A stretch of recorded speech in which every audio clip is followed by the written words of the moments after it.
Элена бол Саулийн таанд улсад гүнгийн цол хэрэгмтэй язгууртны охин. Аав ах хоёр нь ордонд ажилладаг бөгөөд гэр бүлийнхэн нь хоол унднаас илүүтэй ном судалт дуртайгаараа алдартай. Элена ч мөн адил торгон даашинц гоёл чимэглээс илүүтэйгээр номонд дурлсан нэг. Иймээс хүмүүс түүнийг номонд дуртай гүн чимээ нэрлэх болсон. Хаан ширээний 1-р залгамжлагч ирээдүйн хаан болох нь тодорхой Крис сунтаж. Анхны уулзалтын дээрээс л Эленагаас сүй тавих тухай асууна. Тэр нь Эленаг их л гайхшруулна. Крисийн эргэн тойрныхонд аль хэдийнэ гэрэлхийг шахаж ордон дотор нь эрх мэдлийн төлөө тэмцэлүүд их байдаг нь түүнд ядаргаатай санагддаг. Эленагийн хэдийгээр гүнгийн гэр бүлч гэлээ язгууртнуудын дунд доод зэрэгтэй тооцогддог. Тиймээс анх уулзаад л ийм саналд тавьсанд тэр үнэхээр гайхширна. Харин Крис түүнд гэрэлснээр ордны үдэшлэг, хуурамчийн нэмсгэлээс хол байж илүү чөлөөтэй амьдралтай болох давуу талыг тайлбарлаж эхэлсэн ч Эленагийн бодлыг ганцхан үг л бүр мөсөн өөрчлөн. Зөвшөөрөлтэй хүмүүс л нэвтрэх боломжтой ордны архивт чөлөөтэй орж болно гэсэн амлалтай л. Ийхүү тэдний хэлэлцээрч амжилттай болж сүй тавьцгаана. Элена ордонд ирснээсээ хойш олдсон бүх боломжийг ашиглан ном уншсаар байдаг. Түүнийг байнга гэрт нь хүргэж өгдөг ээлдэг зантай Гэлен гэдэг залуу. Мөн мөсөн эзэнгэж дуудагддаг хүн. Янагийн эргэн тойронд байна. Яагаад ингэж нэрлсэн ч бас учиртай. Угсаа залгамжлагчийн сүйд бүсгүй байсан ч хамаагүй. Крис дөхөх гэж байсан юм а Эленагаар дамжуулж байгаагаас л харахад тэр огтон ч тоодоггүй түүний хүйтэн занга нэлдэж байгаа зү. Крис Эленад байнга л бэлэг өгдөгч Элена өөрийгөө нэр төдий сүйд бүсгүй гэж бодог болохоор Усын эрдэнэсээс авсан бүхнээ буцааж өгнөгээ л байдаг. Удалгүй ордны ёс зүйн сургалтад суусан Айрийн гих бүсгүйн тухай элдв сурхалх тархна. Мэдээж Элена түүнийг нь тоохгүй шүү дээ. Элена түүнтэй тарахад Айрийн маш илдэг. Нийтэж бусадтай амархан дотносдог хүн байдаг. Айрийн Эленагийн номон дээр нь масагчаад "Яна, өстой уучлаарай. Миний л буруу" гэлтгсэн. Өмнө нь Эленад найрсаг ханддаг байсан Крис яах. Номоо энд тэнд тавьсных нь буруу штэ гэд Эленаг загнана. Харин Айринд таны буруу бишээ гээл илдгээр хэлээд өмнөхөөсөө шал өөр байдаг. Удалгүй Гэлэнч Эленаг гэрт нь хүрэхээ болж Айриныг л дагах болно. Түүнээс хойш ч ордныхон Эленад улам бүр хүндий хандаж архивын өрөөнд ч оруулахаа болно. Элена эгчигээ асархаар болоод хэд хоног эгчиндээ хонхоор болж ордонд ирдэггүй. Эгчигээ асрах хугацаанаас өмнө дусмагцаа уншсан номоо буцааж тавихаар товсон өдрөөс өмнө ирдэхэд ордны гадна талбайд Крис Айрийн хоёр дотноор инээлдэн зогсож байдаг. Нэр төдийл сүд бүсгүй. Мөн Крисийг жинхэнэ хайртайгаа учирна гэдгийг мэддэг байсан ч тийж бодохоор л нэг л гонсоогоод байдаг. Крис өмнө нь эрдэнэс ч хүртэл чиний дэргэд юу ч биш юм а гээл байдаг байсан болохоор дассан байх. Нэг мөсөн ирсэн юм чин гэд Кристтэй уулзахаар иртэл өрөөний өөдөнд нь Гэлэнтэй таарахад тэр их сандраад 5 өнөдөр ирэхгүй байсан мэт гээл энийг л сэжигтэй. Тэгсэн өрөөнд дотроос Крисийн чамд бол өөрийн гараар хийсэн бэлэгч сүргүй харагдах үз гэх үгийг Элена сонсчихно. Крис бас Эленаг харснаа чи ирэхгүйсэн мэт. Элена ч ном хэрэггүй болсон гэн хэлээд яваад өгнө. Хэсэг бодсны эцэс Элена дахин ордонд ирж өмнө нь авсан бүх бэлгээ буцааж өгөөд сэтгэлээ нэг тийш болгохоор шийднэ. Гэвч хүмүүсийн яриагаар бол Крис Айрины гэрт очисон. Одоо Эленаг орхиод Айрин руу явах гэж байгаа гэсэн сурхал тарж. Элена архив руу явах замдаа мөс эзэнтэй таарлаа. Өмнөх шигээл Крис төгчөөрөөгээд номнууд өгөөд явуулна. Эленаг шатаар явж явахт нь ч тэр доорн бүс хийх чимээ гарахаар нь эргээд хартал Айрин шалан дээр унсан байгааг нь харна. Юу болсон гэж ойлгож амжаагүй байтал хүмүүс цуглараад юу болсон талаар Айринээс асуухад Элена намайг түлхсэн гиншүү. Удалгүй Крис ирэхэд Айрин уйлаад Элена намайг анх ирсэн өдрөөс хойш дорд язууртан гэж доромжилж хоолгүй хонуулж орыг маань жүжээ рүү шилжүүлэхийг тушаасан. Бүгд түүний эсрэг. Бас тэгээс ч болоогүй. Эленагийн өгсөн амтангаас шавж гарч ирсэн гээл ичигчгүй худлаа ярьж эхэлнэ. Айрин ууг нь энэ бүх зүйлсээ ямар ч уугүй хинч харсан Эленагийн буруу юм шиг харагдана. Гэхдээ нэг л зүйл дээр алдсан байлаа. Ямар ч хүн ийм хүндийг мөргөж явж байхдаа хүн түлхэж чадахгүй. Хинч түүний ярианд итгэсэнгүй шүү. Гэхдээ Айринд хамтарч байгаа бололтой. Аалан гэгч рүү хараад чи харсан бистэ? Миний үнэн бистэ? Гэсэн ч нөгөөх нь Айриныг унсан байхыг нь харсан. Би хэдий акробат чинь ч гэлээ ийм байдалтай бол хүн түлхэж чадахгүй. Аалан Айрины хамтрагч биш. Анхнаасаа л угсаа залгамжлагчийн тагнуул нь байдаг. Одоо бүх хэрэг Айрины эсрэг иргэн. Аав охин хоёр нийлж Эленаг унгааж охиноо түүний оронд нь суулгах хорон санаа өөрлөсөн байж. Крис түүний ах Гэлен мөсөн эзэн нар бүгд л тэрийг нь гадарлаж мөрдөж байсан. Еленаг аюулгүй байлгахын тулд эгчтэй нь хүртэл хамтраад албаар явуулсан нь тэр байж. Еленаг алсаас хамгааж байсан. Сүй тавьчихад ингэтлээ удаан гэрлээгүй шалтгаан нь тэр хоёрын хурмыг зөвшөөрөхгүй байсан язгууртнуудыг зөвшөөрүүлэх гэж Крис явж идэг. Еленач хаан тусад ихээхэн хувь нэмэр оруулсан. Загасчлах газар зээлийг хөгжүүлж, хоолны номоор дамжуулан нөөц хуримтлуулах арга зааж, улсыг ихээхэн хохирлоос аварсан тул эцэст нь түүнийг эсэргүүцэж байсан. Сүүлчийн язгуурт нь ч зөвшөөрч Еленад үнэнч байхаа амладаг. Бүх зүйл нь бүрдмэгц Еленаг өөрийн эхнэр босноо аль биесээр зарладаг. Мэдээж энд нь бүгд л баяртай байлаа. Эцэст нь Аалан өөрийгөө Еленад ил болгож түүнийг номын хорхойтон гэж хочоос нь холдуулж, дагин гүн шимээх нэрийг тараасан хүн нь байдаг. Елена Крис хоёр хамгийн анх жоохондоо номын санд уулзаж байсан. Крис номыг өрөөд тоглож байхад Еленач номтой ямар бүдүүлэг харьцдаг юм бэ гэж бодоод тэсэлгүй ирээд чи идтэй юм бэ? Энэ ном 100 гаруй жилийн өмнө бичигдсэн. Чи энэ номны дэргэд бол нялх хөвгтөж дор штэ. Крис яг дурлцаа. Тэр өдрөөс хойш хамтдаа ном уншдаг болно. Крис ч анханасаа л Еленаг гэрлэх үнээрээ сонгосон байдаг. Нэр хүндэд чундаггүй Бренштейний охинтой сүй тайм гэдэг нь амаргүйч. Крис бүх эсэргүүцлийг үл тоон Еленагийн авд очиж хэлдэг. Гэхдээ Еленагийн гэр бүл тэрнээс хойш нийслэлээс явчихсан байдаг. Сесилиан од бол усад алдартай бичээчдийн холбоо. Хаяал нэг ирж номын худалдаа зарладаг. Энд нь шинээр бичсэн ховор гадаад улсын ном зардаг болохоор ошмоор байдаг гэдгээ багадаа Крис хэлж байдаг. Гэхдээ тэрийг нь Крис одоо ботл санаж байсан болохоор хамт явахаар болно. Крис энэ удаад эрхэм дэдс гэж дуудуулмааргүй байсан болохоор нэр нэрээрээ дуудахаар болж хэрэг чадахгүй бол шийтгүүлэхээр болно. Тэгсэн шийтгэл нь үнсэл. Еленач мартаад эрхэм дэдс гэд дуудсан биш. Яасан? Тэгэж их шийтгүүлмээр байна гээл. Аалан хажууд нь байж таарад бүр татлаа. Хүмүүс хулгайч гэж үүмэлдэхэд Крис Елена хоёрыг тойроод баахан хамгаалагч нар нь байдаг. Аргагүй л ирээдүйн хаан болох хүн. Тэгсэн хоёр хүүхэд ном хулгайсан байдаг. Тэгснээ энэ номыг Бренштейн хулгаал гэсэн гиншүү. Тэр нь Еленагийн гэр бүл шүү дээ. Тэрийг сонсоод бүгд гайхаа зогсож яхад Крис очиж асуудлыг нь шийдэх гэтэл тэр хүүхэд шууд л ааваа гэд тэврээд авна. Юун аа болоод явчих гэсэн. Ээж нь аавыг нь цэнхэр нүдтэй Бүлэт Баатар гэсэн болохоор аавыгаа гэж бодсон нь тэр. Крис Елена хоёр тэр хүүхдүүдийг суллаад ярилцтал Бренштейн гэр бүлийн нэрийг нь ашиглаж байгаа хүмүүс бололтой. Елена Ааланыг ерөөсөө ч таньдаггүй. Аалан очиод гэрийнхнийхэн талаар ярьсан чинь яаж мэдээд байгаа гээл. Бүр дуршил буурчлаа. Бид өдөр бүр ийм зүйл хардаг гэж бодоо. Елена Крисийг зохицуулахыг нь хүлээлгүй өөрөө бас очихоор болдог. Крис өмнө нь энд иржсэн бөгөөд тэр үедээ Лиц хэмээх эрдэмтэнтэй таарч Еленатай яаж сүй тавих талаар зөвлөгөө авдаг болж. Лиц Крисийн тухай бараг бүхнийг нь мэддэг болохоор хэрвээ Еленаг Крисийн талаар илүү ихийг мэдхийг хүсвэл архины мөгөнд бүгдийг нь л ярьж өгье гин. Еленагийн гэр бүлийн нэрийг барьсан хүн бол үдшилэг бүрийн үеэр Крисээс салхаа мэдэхгүй дагдаг хүн. Өөрийгөө буруугүй наад хүүхдүүдэд итгээд байхдаа яад юм бэ хэмээн зүтгэсээр л бүр цаашлаад Еленатай нууц тохиролцоо хийхийг оролдоно.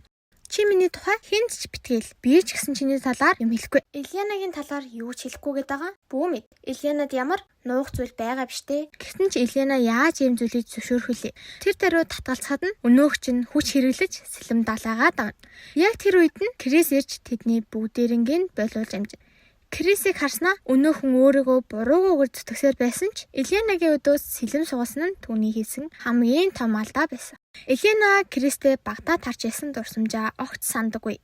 Тэгсэн ч Крис тэр бүгдийгээ нандинан хадгалж явдгийг нь хараад өөрийгөө буруутгаж явсан ч тэр талаараа бүгдийг нь сандаг. Энэ хоёрын нэлуу нэг. Крис хагас сарын хугацаагаар явхаар болж Елена дүндих санаа зовж аль болох хамгаалах зүйл өгье гэж оролдоод байдаг. Харин Крисийн хувьд бол түүний хамгийн үнэтэй сахиус нь бол Еленагийн усны туузан байлаа. Намрын ангийн наадам болохоор Крисийн ах Гэлэний ахнаар эрхэмсэг төрхтэй хэмээн нэгэн бүсгүй олонний анхаарлыг татна. Тэрээр бол София. Морь унд чадалгүй шидэгдсэн болохоор Крисийн ахаар хургуулan ирнэ. Гэвч яг үнэндээ Крисийн ахыг өөрийг нь авар гэж тулгасан юм байна. Ахыг нь найрах гэж үзэж тарна. Ангийн наадмын үеэр Эйдлийн гүнж тодруулдаг. Эйдлийн гүнж нь хамгийн амжилттай оролцсон нэгэн цэцгийн баглаавч түүнийгээ өөртөө хамгийн нандин хүндээ өгдөг уламжлалтай. Хэрэв Крис байсан бол Батаараа Ильяна Эйлийн гүнж болох байсан. Гэхдээ Крис ирэхгүй болохоор ах нь оронд нь Ильянаг Эйлийн гүнж болгоно хэмээн амладаг. Үүнийг харсан София бүр хор шарн хүрээд байж сууж чаддаггүй. Ильяна эрхэм дээдсийн сүд бүсгүй тул дургүй хүмүүс ч олон. Хамгаалттай яваарай гэж анхааруулсан ч Ильяна төдийлөн тоодгүй. Ильяна ч хөөрхөн болохоор тэрөө бүжиг дөрөөхөн тасрахгүй. Бүжигсээр байгаад бүр ядраад зогсож явахт нь Крисийн ах ээж хамт бүжиглцгэн. Үүнийг нь София холоос харж агаад тэгсэлгүй ахыг нь явсны дараа хүрээд ирнэ. Хажуу талын хоёртойгоо нийлчээд гэрлэх гэж яарч ийн гэж харлаа штэ гээл үг хэлээр өдөөд. Лилия яаж зүгээр байх вэ? Хажуунаас нь өмөрч нийтэж зан гэж мэдэхгүй юм да гэж өмөрнө. Харин Ильянад энэ нь огт чухал биш байлаа. Бодол нь шал өөр юм дээр. София түрүүн дундахтаа хөлөөг эмтээсэн байж магадгүй гэж бодоод адууны махаар жин тавьбал сайн байдаг. Гэт уншиж ясан аргаа хуваалцаад дэлгэрэнгүй тайлбарлах гэтэл нөгөө хэдийнхэн дотор нь мухарч бушуухан шиг л явцгаана. Ильяна тагтан дээр Крис санаа зовоо зогсож байтал үл таних Орландо хэмээх хүн гарч ирнэ. Ханхуугийн ахаа ийм хүүхэлтэй шиг хүн байна гэж мэдсэнгүй шүү. Гүн чамд ширүүн үг хэлэхэд чивэлжсэн гэсэн ийм уйлдхан гэж бодоогүй шүү. Арай Саба тарж амжааг байгаа юм биш үстэй. Хэрэв Саба дараагүй байвал Саба гэс дарчаад ороод ирээрэй. Миний цагийн хуваарийг нээлттэй үлдээчихлээ. Амраад ав. Тэгэхэд Ильянагийн нүдэн гэлэлзаад хаашаа явсан гэж бодож чинь мэдээж номын сан. Тэгсэн тэнд нь хоёр хүн ярилцаж байна. Юу ярьж байгаа юм болоо гэсэн эмэгтэйгээ найрах гээл үзэж байгаа бололтой. Баатар хаан байсан ч залуу насндаа ёс журмыг олонтоо зурцсан. Түүний хамгийн гол шатгаан юу гэж бодож чинь хариулж чадвал өөрийн чинь үйлдэл ямар хэрэггүй байсныг ойлгож чадах байхаа.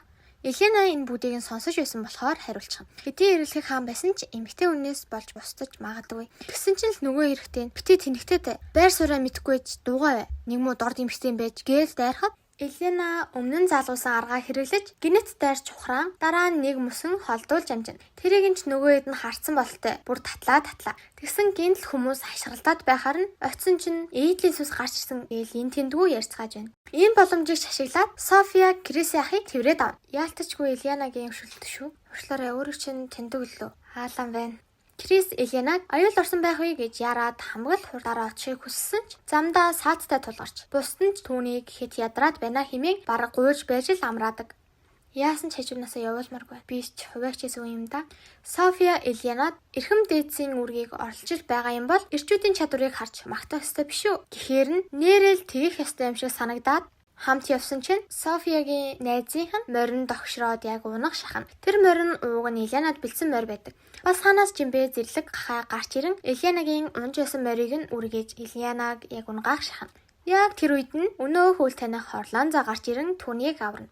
София ч хоёр нүрээ гарган "Яна зүгээр үү? Таныг бэртээгүй байгаад баяртай байна" гээл. София хуучин цайз руу ормоор байна л да. Гэхдээ айгаад юусаж чадахгүй маа гэд Ильянаг хамт авч явахаар болдог. Яагаад ингэж амрах итгэд идэм бол та? Мэдээж хэрэг. София түүнийг цайз дотор нь ормогцол түгжээд явцдаг. Таныг харахаар нүд хорсоод байна. Орландо ч яагаад тийм тэнд нь байж таардаг. Энэ хуучин орд нь хааны эзэмшил болохоос өмнө Малдура хэмээх этгээдийн нэгэн бослог гаргаж байсан хүмүүсийн орнож байсан газар байж. Орландо өөрөө Малдурагийн талын хүн байсан ч Ильянагийн ачаар ээжийнх нь устай татгалахаас сэргийлэгдсэн тул түүнд үнэхээр баярладаг байв. Тиймээс ч Малдурагийн зүгээс ч Ильянаг дэмжинэ гэдгээ илэрхийлдэг. Орландогийн туслах нь нүдэнд их өртөмтгий болохоор энд нууцдаг. Тэгтэл хүмүүс санамдгүй харагдаад тэрнээс нь болоод хуучин ордны сүнс гэгдэх болсон байдаг. Гэтэл баахан хүмүүс гарч ирэн дайрч эхэлцгээв. Малдурагийн хунтайж угсаа залгамжлагчийн сүд бүсгүүтэй уулзж яагаад гэмтсэн. Хүмүүс юу гэж бодох вэ? Хэрвээ ийм зүйл болвол хоёр улсын хооронд асар том асуудал үүсгэн гарцаагүй. Тэдний зорилго нь энэ хоёрыг эндэн дуусгачаад хоёр улсын хооронд лайн хийх бололтой. Түр эзгүй байх зүр их зүйл болжээ. Ашгүй энэ үеэрч Крис хүрээд ирнэ. Софиягийн үйлчлэгч нь халдагчтай хамтарч ажилласан. Софияд юм зааж ашигласан байдаг. Ильянад бэлдсэн морь догширсон ч энэнтэй холбоотой. Крис ч Ильянагийн усны зүйлтийг өдөр болгон зүсээр ирсэн байдаг. Ариун шөнийн цайллага гэрлэлт гээл ажил тавцснаас болж төмөн завгүй. Крис өдрийн хихийг бичиг саасны дунд өнгөрүүлнэ. Маш чухал мэдээ байна. Ядаж намайг сонсчооч дээ гэсэн гэлээ маань сүд бүсгүүтэй болж тэр нь 10 настай. Ильянач дараагийн хатны хэрэглэх эд зүйлсийг сонгох гээл нилээн толгоогоо гашилгана. Гоёл чимэглэлээс хол явж ирсэн хүнд энэ бүхэн амаргүй л байдаг. Ашгүй Крисийн ээж ирж толгой гарчлгасан зүйлсийг нь дорхноо бүгдийг нь цэгцэлж өгнө. Үргэлж ирээдүгээ харж мэхлэгчтэд мэхлүүлж болохгүй шүү. За хантаа. Хувилхнаа бата намайг яаж дуудараа гэлээ? Ээж. Мирэ гэх хүний тухай яриа гарч эхэлнэ. Мирэ бол Месриал Ван тулсын бахархал сувдан гүн чимээг алдаршсан гоо үзэсгэлэнгээрээ алтартай нэг. Кристтэй нас ойролцоо тул багасаа хамт өссөн. Бүр сүд бүсгүй гэж нэр дэвшсэн. Гэлээний сүд бүсгүйж байнга л мирэ гээл Кристтэй ямар дотн байсан талаар нь яриа л байдаг. Елена Крис хоёрын хоорондоо ямар дотн биендээ ямар их хайртайг харсан хүмүүс баг өмнөөс нь доглоод байгаа юм шүү. Хатан Елена дээр Даунер охины хамт ирнэ. Хатан болгоомжлох хэрэгтэй хүмүүс шүү гэсэн дохио Еленад өгдөг. Даунерийн охин нь өөрийн болон ээжийнхээ өмсөн даашинзыг өөрөө урсан гэдгээ ээж нь бахархалтай наргагүй ярьж өгнө. Тэгсэн тэр даашинз нь Еленагийн санал болгосон санаа байдаг. Тэгэхээр энэ нь ордонд мэдээлэл гадагш дамжуулж байгаа хүн байгаа гэсэн үг. Елена энэ бүхнийг бодсоор тагтан дээр зогсож байтал доор нь өөрийгөө илчгэсэн хүн. Крист Мирэгээс өссөн гэд загтал өгч байдаг. Мөсөн эзэн дахиад Еленаг ном зөөгөө дөхийг гойно. Елена хэлсэн газарт нь хүргэж өгтөл баахан хүмүүс түмэн завгүй бужигнаж байдаг. Бүгд л завгүй байсан болохоор Еленаг ном зөөж өгөхийг дахиад гойно. Елена Кристтэй уулзахаас айж тойрон зайлсхийж явсаар л байсан ч Аалантай ярилцсны эцэс зориг орж уулзахаар очино. Гэвч Крис түр гарсан тул уулзаж чаддаггүй. Гэлээний сүд бүсгүй Еленатай хоёулахнаа уулзахаар ирнэ. Ариун шөнийн цайлгаар би Кристтэй бүжиглмээр байна. Тэгвэл Крис Мирэг хүндэлж байгаа мэт харагдана. Хэрвээ тэд дахин нийлвэл бүх зүйл хэрэндээ орно. Та бол зүгээр л хачаа. Крисийг зүгээр сулчих. Мирэгч бүхнийг нь хийчихнэ. Харин та номоо уншаад үзүүлэн шиг сууж байхад л болно гэж хэлээж яв. Түүнээс хойш Елена ихийг бодон. Хэрвээ би үнэхээр л тэр хоёрын хооронд саад болоод байгаа бол яах вэ гэж эргэлзэж эхэлнэ. Эцэст нь хурмаа түр хойшлуулахыг санал болгоно. Еленаг өрөөндөө орж ирэхэд нь Матильда дахиад Еленагийн гаргасан санаануудаас авахж байгаад баригдчихдаг. Бүр улаан цагаандаа гарч чиний ор шуучин сул болохоор ирсэн ч мдээгүй юм биш үү? Миний ард нөлөө бүх хүмүүс байдаг. Тиймээс хэрэг би татвар юм болсон бол та нарт ашигтай л гэсэн. Гэт тэгээс ч зогсохгүй. Матильда туслахад оромжилж эхэлдэг. Елена ч туслахаа хамгаалаад шинэ гаргасан санаагаа авч явахыг нь зөвшөөрдөг. Матильдаш тэднийг нь аваад явах гэсэн чинь туслах нь болиулаад санаандгүй даашинзэн дээр нь тосгочихдаг. Яг тэр үед нь Крис ардан зогсож байсан бөгөөд Матильдач Елена үүшлэж ашиглаад миний даашинзыг муухай болгочлоо гээл зүтгэн. Тэнийгэж бодсон юм аа яши. Түрүүнээс хойш ардан зогсож байсан гэлээ хат чинь. Матильдаг угсаа залгамжлагчид худлаа хэлж сүд бүсгүйд нь дайрсан хэмээн аваад явна. Ашгүй Елена Крис хоёр ярилцах боломж гарлаа. Елена бодож байсан бүхнээ үннээр нь ярьж өгнө. Надаас өөр хүнтэй битгий гэрлээрээ. За чамаас өөр надад хэрэггүй. Миний сэтгэл битгий эргэлзээч тээ. Гэлээний сүд бүсгүй дахин Елена дээр ирж энэ удаад зүгээр ч хамт бүжиглэх биш бүр хосоо солилцох санал тавьдаг. Хариуд нь Далайн хаан гэгдэг байсан ахмадын тэмдэглийг түр уншихыг нь зөвшөөрнө. Гэхдээ Елена үнэхээр сонирхлыг нь татахаар ном байсан ч Крис номноосоо илүү хайртай болсон учраас зөвшөөрдөггүй. Мирэгч чиний оронд байх ёстой байсан. Гэхдээ ч Крис Елена ирсэн цагаасаа хойш энэ зүйн судалгаа хийж ядуу нутгийг чинэлэг болгох арга хайж ирсэн. Ил өмөрөн шүү дээ. Мирэгийн захиаг авчираад бүх үйл явдлаа тайлна. Захиан дээр нь асуудлаа өөртөө шийдэх тул оролцохгүй байхыг хүсэе. Мөн дүү маань асуудал тарьж магадгүй ч хүлээстэй хандараа. Анхны хайр болох Еленатайгаа ажиргалтай амьдрахыг хүсэж байгаагаа илэрхийлсэн байдаг. Ариун шөнийн цалилга эхэлж хаан Еленагийн хийсэн ололт амжилтыг нь өндрөөр үнэлж ямар шагнал авахыг хүсэж байна. Гэхдээ ч амралтаараа ном уншихыг л Елена хүсдэг. Энэ хүртэл үзсэн та бүхэндээ маш их баярлалаа.